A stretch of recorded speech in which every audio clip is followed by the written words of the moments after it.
de hoy me quiero igual relajar. No tengo algo planeado, entonces solo se me ocurrió tal vez como leerles un pedacito del libro que estoy leyendo, solo que es en inglés, entonces voy a estar leyendo en inglés y pues daré la introducción también ahora en inglés. So today I'm gonna be reading The Years by ernaux, I guess, ernaux. This is the years, and it is like an kind of essay autobiography. It's a very creative format, so I don't think it's like a novel at all, and it's a non-fiction book, but it's not like your typical autobiography. So actually Annie Ernaux won the Nobel Prize in Literature I think like 2 years ago. That's when I bought it. In 2022. It says, born in 1940, Annie Ernaux grew up in Normandy, studied at Rouen University, and later taught at secondary school. From 1977 to 2000, she was a professor at the Center. It's in French. At the Centre National. No, I cannot say it. I'm not gonna try. Centre National d'Enseignement par correspondance. Her books, in particular, A Man's Place and A Woman's Story, have become contemporary classics in France.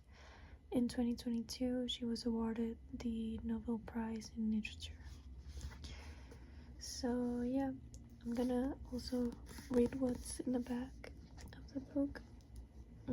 It's The Years by Annie Ernaux, translated by Alison L. Strayer.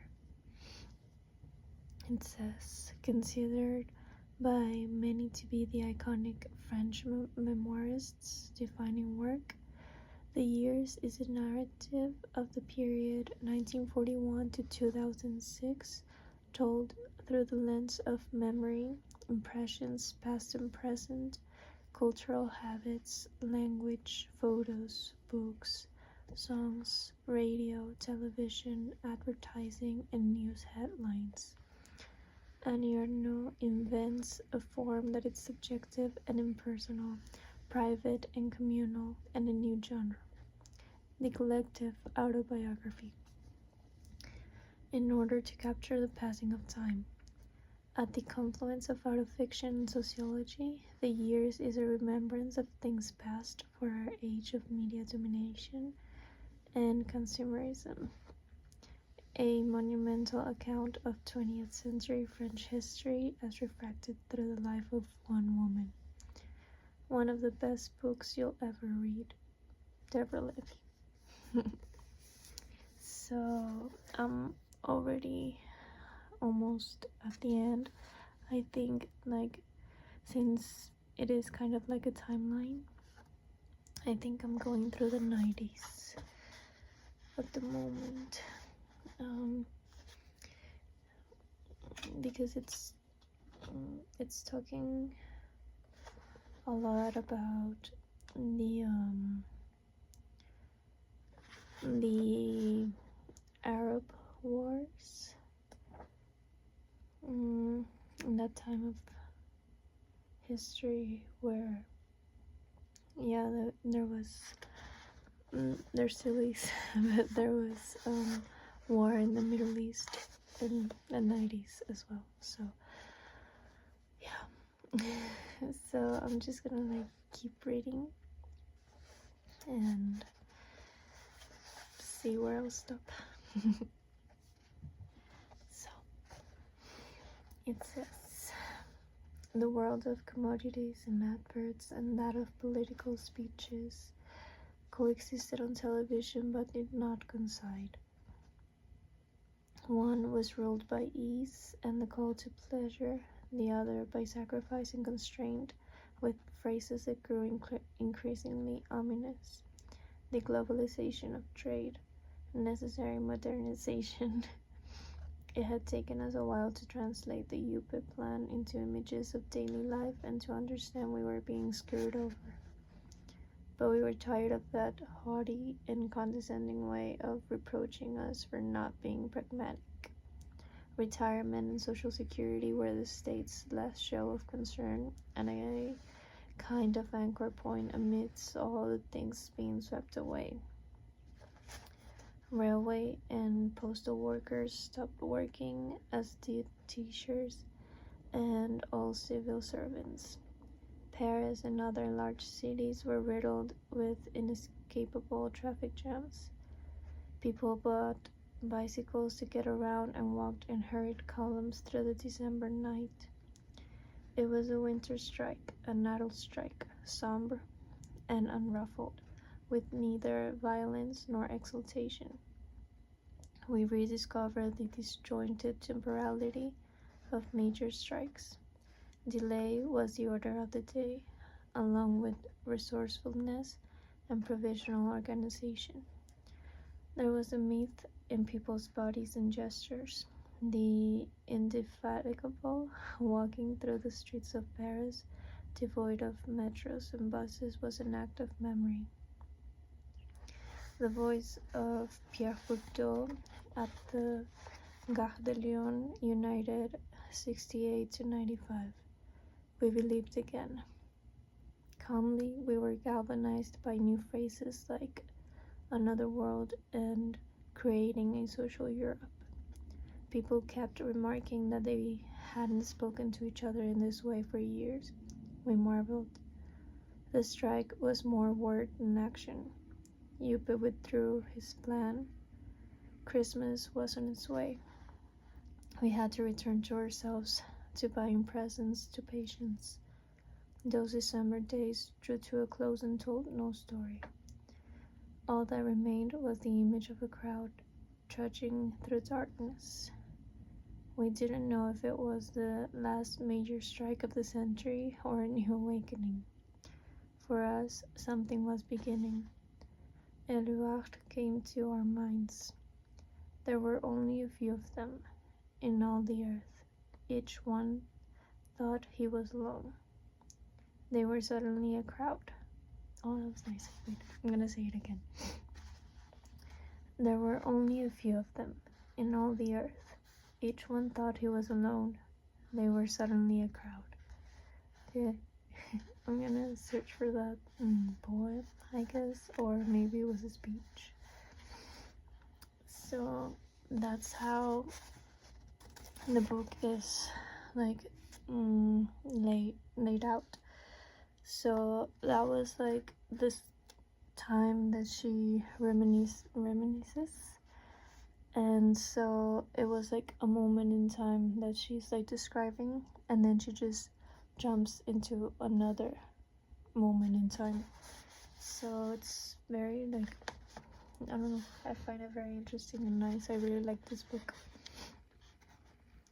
Between what is yet to come and what is, consciousness is empty for a moment. We gaze uncomprehending at the huge front page headline in Le Monde. François Mitterrand is dead. As in December, crowds gathered in darkness at Place de la Bastille. We continued to need to be together, and what we felt was solitude. We recalled that on the evening of 10 May 1981, in the town hall of Château Chinon, Mitterrand learning he had been elected president of the republic, had murmured, "How about that?" Our emotions were raw. Waves of fear, indignation, and joy ruffled the even surface of days that otherwise lacked surprise. We no longer ate beef because of mad cow disease, which would cause the death of thousands in the coming decade. Didn't know that happened. We were shocked by the image of an axe smashing down on the door of a church, where a group of sans-papiers had taken refuge. A sudden sense of inequity, a blaze of feeling or conscience, drove hordes of people into the streets. 100,000 joyously marched in protest of the debt bill, which facilitated the expulsion of foreigners. They pinned a badge on their backpacks, the image of a black suitcase and the slogan, "Who's next?" They tucked it in the drawer at home as a memento. They signed petitions and forgot the cause, forgot that even signed them. Who was Abu Jamal again? Then, overnight, their energy flagged. A fusion alternated with anomie, protest, and consent. The word struggle was discredited as a throwback to Marxism, become an object of ridicule. As for defending rights, the first that came to mind were those of the consumer. Some sentiments fell out of use, ones were no longer felt and found absurd, such as patriotism and honor, reserved for inferior times and abused populations. Shame, invoked at every turn, was a shadow of its former self, a passing aggravation, a short-lived wound to the ego. Respect, first and foremost, was the demand of the same ego for the recognition of others. One no longer heard the words goodness or good people.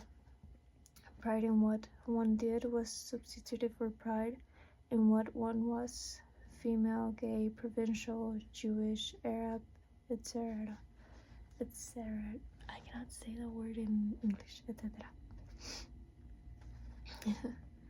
The feeling most encouraged was a confused sense of dangerousness associated with the pixelated face of the Romanian, the savage of the banlieue, with purse snatchers, rapists, pedophiles, and swarthy terrorists with metro corridors and the Gare du Nord, the Seine-Saint-Denis, a feeling reinforced by TV programs on TF1 and M6, reinforced by announcements in public spaces.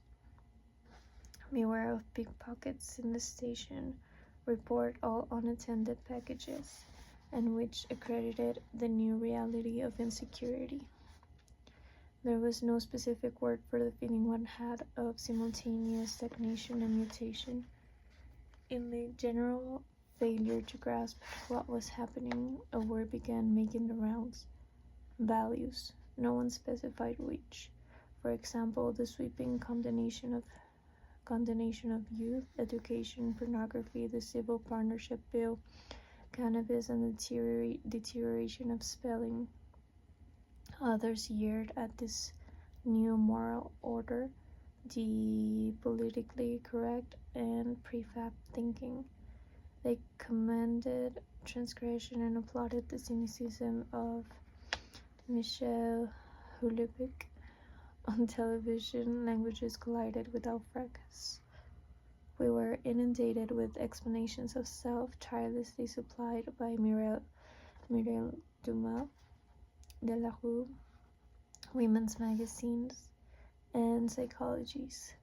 They didn't teach us much of anything, but gave us permission to hold our parents to account, and the consolation of merging our experience with that of others. Thanks to Chirac's entertaining whim of dissolving the National Assembly, the left won the elections, and Jospin became Prime Minister.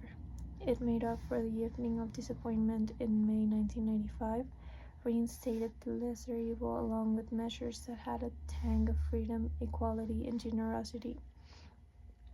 This was compatible with our desire to be entitled, one and all, to the good things in life. Universal health insurance and time to ourselves with a 35-hour work week, even if the rest remained unchanged. And we would not spend the year 2000 under the right. So I think I'm gonna leave it at there. I thought I would this video would last longer, but yeah, I think this is the 2000s. And so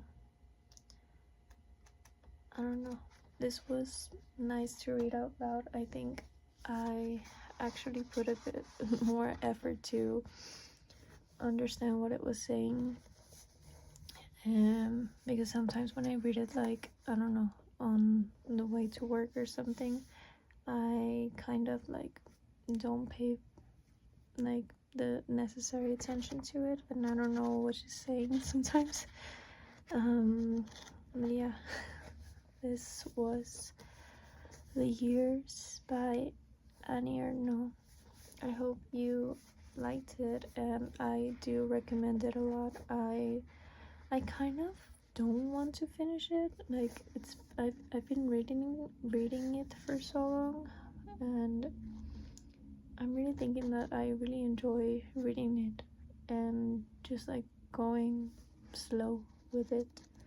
It's a very interesting book, and it's like the perspective of one woman, but it also feels like a collective perspective, because I don't know, I guess she wrote down, I don't know how she made it actually, like I don't know if she like wrote down a lot of notes, or if she went like through a big research or something. I don't know, like I find it very interesting, and like the process of how she might have made it. So yeah, thank you so much for watching this video. I hope you like it, and comment whatever you would like to comment, and if you would like to subscribe, that would be amazing. I'm already at like 90 subscribers, and I'm very excited to get to 100. So yeah, you can comment below what you would what kind of video you would like me to do when I get to 100 subscribers. So I'll be reading your petitions, and yeah, thank you so much for being here. I'll see you in the next video.